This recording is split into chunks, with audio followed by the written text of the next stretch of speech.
Hundreds of cars, fire trucks, and area residents lining up to honor the Fuller Hose volunteer firefighter who lost his life in the line of duty. Good evening, I'm Mike Rusi. And I'm Eva Mastromattio. Thanks for being here with us on Erie News Now at 5. Firefighters, officers, community members from Northeast and beyond are paying respects this Friday to Fuller Hose volunteer firefighter Shawn Giles. His public funeral started about an hour ago, following calling hours for several hours. Giles was hit while directing traffic last Sunday following a crash in Northeast. He later died, and since then there has been an outpouring of support for his family and the fire department where he served. Our Ethan Kibbe has been covering the remembrance from Gravel Pit Park all day long. He's joining us live tonight from Northeast with the support shown. Ethan, good evening. Mike and Eva, good evening. The funeral service wrapping up maybe 2 minutes ago. People now beginning to leave Gravel Pit Park here in Northeast.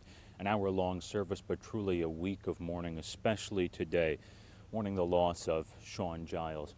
Joining me now is Chief Jim Crotty of the Lawrence Park Fire Department, and Chief Joe Crotty, I apologize, Jim Crotty, the chaplain in Harbor Creek, who gave a message today. But Chief, you lost your nephew 15 years ago. A situation like this, a funeral, it certainly doesn't erase the pain, but is it the beginning of healing? Yeah, it is. And as I told you in an earlier interview, it never really goes away. You know, you just learn to endure and live with it. Shawn's death here, it kind of reopens wounds a little bit, but again, we have to move forward. We've still got to continue to do our job. Very, very tragic situation with Shawn. You know, when you think about it traditionally, you know, losing a firefighter on a fire ground, we understand the risk associated with it and our job of suppression.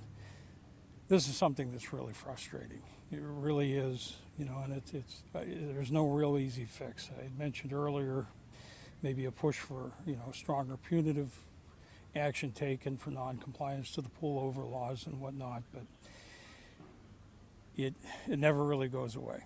It certainly doesn't. We heard from members of the Fuller Hose Company today about just how much the community support has meant to them.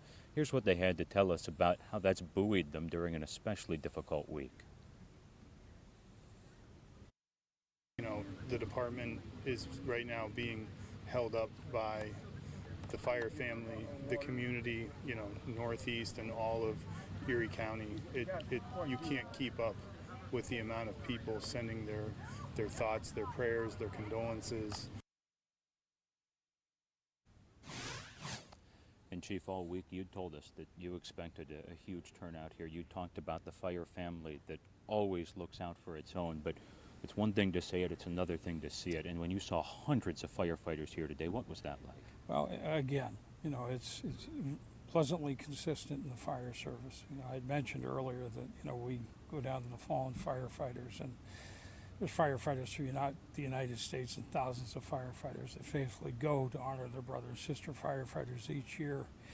You know, here today, obviously, we have representatives from the city of Erie, virtually every fire department in Erie County, Chautauqua County, and I thought I saw a few from Mercer County and Venango County. Unbelievable showing. Chief Joe Crotty, someone who dedicated his life, a career man and a volunteer, to keeping us safe. We thank Shawn Giles. We'll tell you more about today's events coming up later in this newscast. From Gravel Pit Park, Ethan Kibbe, Erie News Now.